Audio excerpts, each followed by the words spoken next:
So yeah, so again, we seem to be having different Saturdays every time. One is pretty sunny today. Most of the time, we obviously have been expecting a bit of rains. On that thing, I think there are three things which are very important. One is the health, one is your independence, and one is your quality of life. And I think quality of life is very important as far as older adults are concerned. You might be all I mean, you might be all secure financially, but maybe once you have a fall and after that you are bedridden, and जब bed पे हो जाते हैं तो उसके बाद quality of life क्या है, so how independent can you be, तो वो वाला क्वेश्चन हमेशा आता है. Then when that is the question, then that is what we feel, that quality of life matters more rather than just living on. So that's why in geriatrics we always try to focus on independence, like how independent you can get and what is your basic quality of life, whether it can be improved. Now there are certain things which will indicate your quality of life, and that is seen by something known as activities of daily living and instrumental activities of daily living. So what are these basic things? See, activities of daily living are the basic things that you need to do to just do your daily stuff. So what are these? One is, of course, the ability to wash things. Second is toileting. Third is uh, basically able to dress yourself. Fourth is feeding. Fifth is mobility, whether you're mobile or not. And sixth is transferring. So whether you're able to transfer yourself from one place to another. Now, how can we usually try to assess the ADL, that is activities of daily living, by looking at whether you're able to see your personal care. So that is hygiene and grooming. Then what are your physical functions? Physical functions में आप खा पा रहे हैं, आप खुद को dress कर पा रहे हैं, are you able to go to the toilet yourself? Then functional mobility कि आपका access क्या है, transferring, whether you're able to transfer yourself or not. Then community integration, whether you're able to sort of active in community. Communication, whether you're able to communicate. And home establishment, basically घर पे maintain आप कर पा रहे हैं अपने आप को कि नहीं कर पा रहे हैं. And what does it actually, you can say, how can we improve your quality of life by improving your ADLs? One is by helping you out. So three things are which matter a lot is hearing, then vision, and also your dentures. So all these things matter to keep you more independent. Then modifications like ramps at your house, then hearing aids, then there is also a hook which is known as buttoning aid hook. So it basically helps you in hooking up your buttons, which can be a problem for some older adults. Then medical alert devices, alarms, which actually help your children or helps your doctor to know whether there is anything wrong. Then toilet seat risers, obviously to increase the height of the toilet. Then kitchen utensils, which actually have larger handles for more grips you need to, if you're going to use it. Then shoes with velcro straps. I think the velcro strap shoes will always be easier to wear by you rather than using what is known as your laces, or even trying to slip-ons are not very good for older adults because they might not have any grip. So when you put a slip on and it just removes, if there is no sort of way to bind it down, then it becomes difficult. That is about activities of daily living. Then if you're more independent, which is what we always want as geriatricians and our elder care specialists, is the instrumental activities of daily living. So what are they? They are basically whether you are able to actually, you can say, take care of your home to be independent. So what all does that include? uh, the things that it includes is One is, of course, cooking, whether you're able to cook yourself. Then another thing which it includes is uh, taking your own medications, which I think not everybody does, not because they are not independent, but because maybe a lot of times it is just given by somebody else. So that is also sometimes that can happen. Then it includes shopping. So not everybody, not all older adults might be shopping for themselves. Then managing your medications, as I said, using your phone, whether you are using your phone yourself, whether you're able to call people, then doing housework and doing your laundry, driving or using public transportation, whether you're able to do that. And of course, finances. Are you able to manage your own finances or not? So these all matter because a person who is able to do his instrumental activities of daily living should be able to do his activities of daily living, which are just for personal care. Like, as I said, like bathing, dressing, then अपने आप को सजाना, फिर mouth care, toileting, walking, climbing stairs, eating. But people who cannot do these basic activities are the ones which are dependent. So जो bathing, dressing, grooming सब नहीं कर सकते, they cannot obviously do shopping, cooking. So when we assess, we see if you cannot do the basic activities, means you cannot actually do the instrumental activities, which are more complicated I mean, you might think that they are not as complicated, but as with certain diseases like dementia, immobility, things can get really bad, and then it will be difficult for you to do these basic things also. But there is always something which is really good. So there is something known as advanced activities of daily living, and that is what I would want most older adults to actually do. So what are these advanced activities of daily living? Advanced activities of daily living is something in which people are able to not only maintain themselves but do activities also. Now activities like maybe be a part of the society, be a secretary, try to help others, then try to actually do an active part in community, do volunteering, try to learn new things. So people who are able to do advanced activities of daily living are obviously the ones which are, you can say, very, very uh, independent. So the advanced activity of daily living is where I would want my older adults to be, because that would mean that they are actually uh, really been able to maintain a social, they are able to visit their people, they are able to take care of themselves, they are able to do volunteering work, they are able to take trips, they are able to actually invite people for meals, able to participate in clubs, trying to do lot of initiative. Now we always feel that what might be the factors which actually affect your independence. There are a lot. One is, of course, whether you're living alone or not. If you're living alone, then you might have to do things yourself. Are you able to take care of yourself on your own? That is one. Then marital status again matters, whether you're with your spouse, without your spouse, whether you are actually a widow or a widower, because it becomes difficult then, because there's also the mental aspect. Then what is your financial capability? Age, of course, is important, but not necessarily. A 100-year-old can also take care of themselves if they are physically and mentally fit.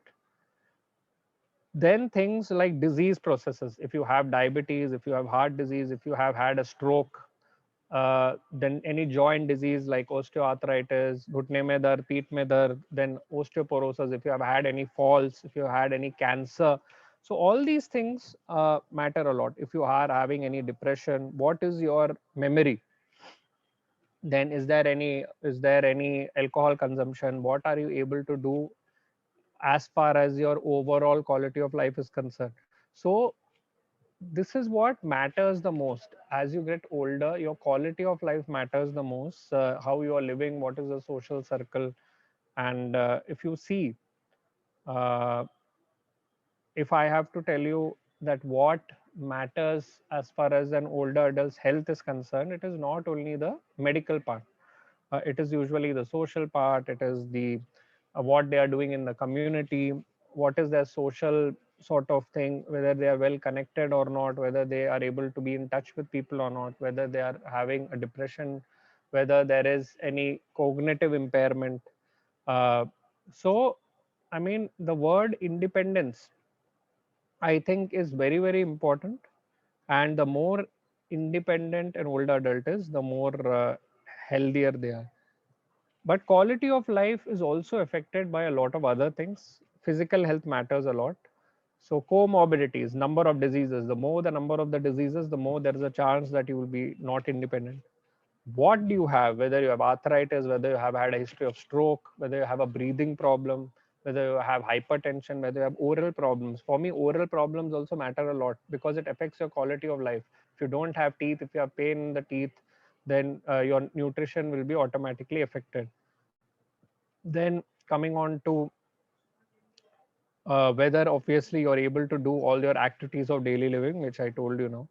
Then psychological state. Now, always there is something known as your perceived health status. So, for example, if I ask you that how do you feel your health is today? So you might say very good, good, moderate, bad, very bad. So that is a beginning. So you should yourself believe where your health is. Then whether you're irritated, whether you're a positive person naturally, whether you're a negative person, what is your social thing? Are you able to actually meet people, or you are just more of an informal person who tries to just maybe hang around people but doesn't want to interact too much? So all those things also matter a lot. Now, as I always say, I do not want to talk about the problem. I always want to try to give solutions. So how can we improve the quality of life? Again, you have to treat depression, because depression is there in a lot of older adults. The causes of depression need to be seen and they have to be treated, whether we have to treat with medications, or whether you have to undergo psychology sessions, therapist, whatever works. And a lot of stressful events can happen, whether it's retirement, whether it's losing a spouse, whether it's splitting of the family, whether it's living away from the family, whether it's being isolated, or whether it's because of medication side effects. So a geriatrician or elder care specialist should help you out of it. Secondly, always you need to have a purpose. So you need to feel that you're useful. So if you are still independent and you're able to do things, you should never have this feeling that I'm not contributing. So even if you're able to physically do it, just do. Maybe you can fold the laundry, you can organize your drawers, keep yourself up to date on the news, not through WhatsApp, of course, but through proper news channels. uh, Try to get more and more about thinking about what you want to prepare for dinner. If you're not, at least help in trimming the vegetables. uh, what do you want to actually for the household, maybe the to-do list also, so you can obviously contribute. Then one thing I think I say in almost every lecture of mine is physical activity. I think how much older you get, you have to keep both your body and mind balanced. So you need physical activity. Physically, it will always help your immune system. It will boost your sleep. It will lower your blood pressure, help in controlling your sugar, improves your strength. It improves your stamina. So ultimately, your quality of life will only increase. Then again, mentally active you have to be, however it is, whether it's you want to read, you want to write. Having a sharp mind will always help you having an overall well-being.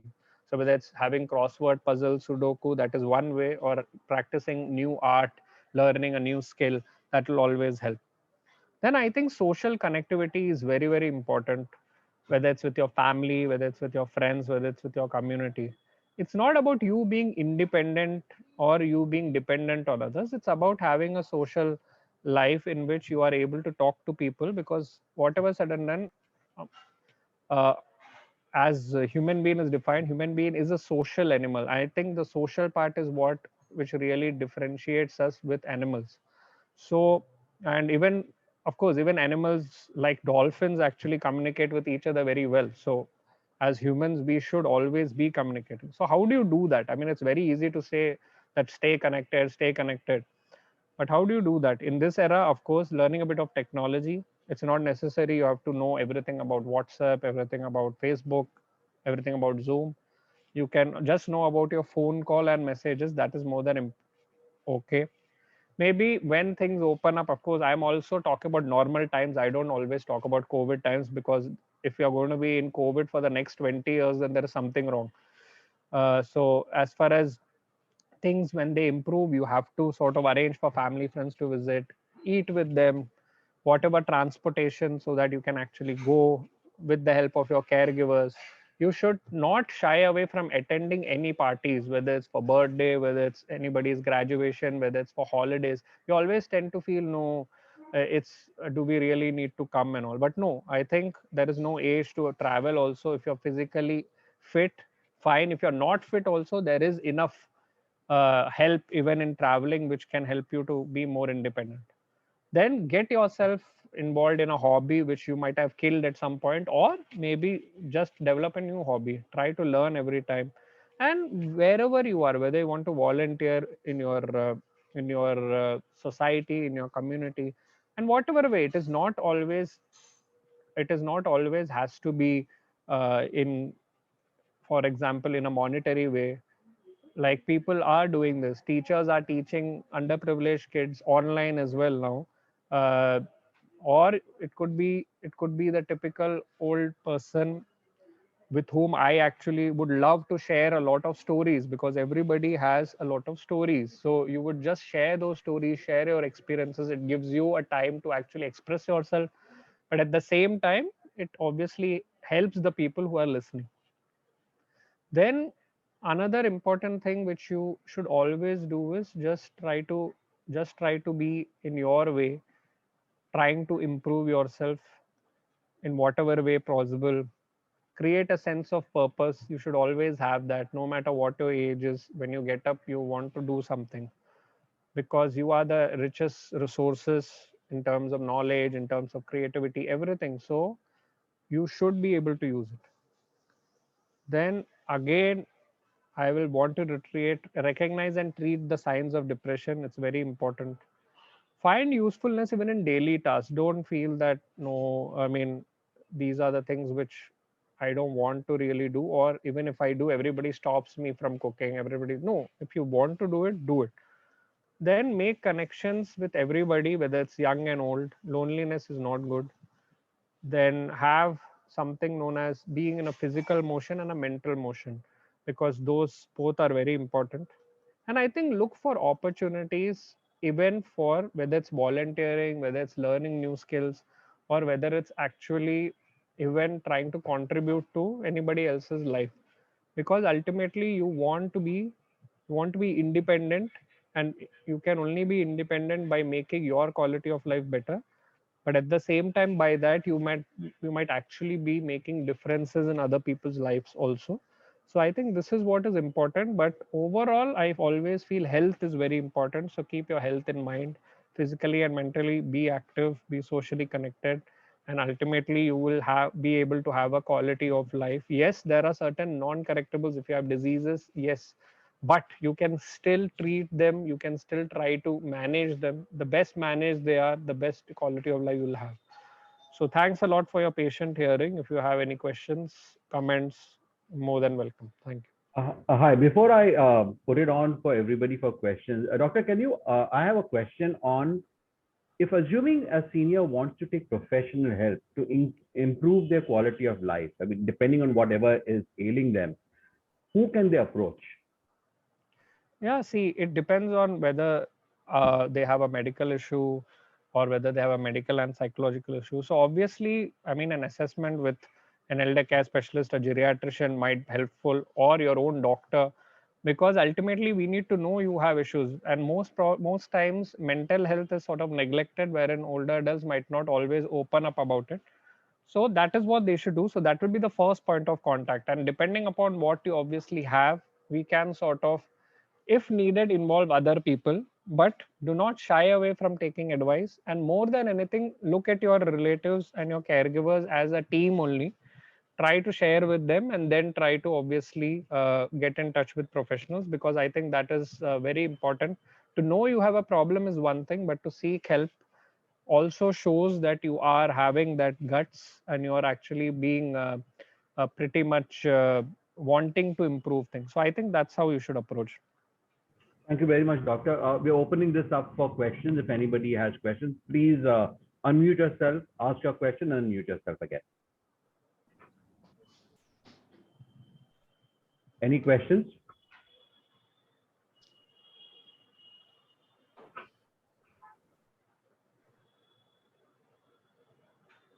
I think there are no questions today, Doctor.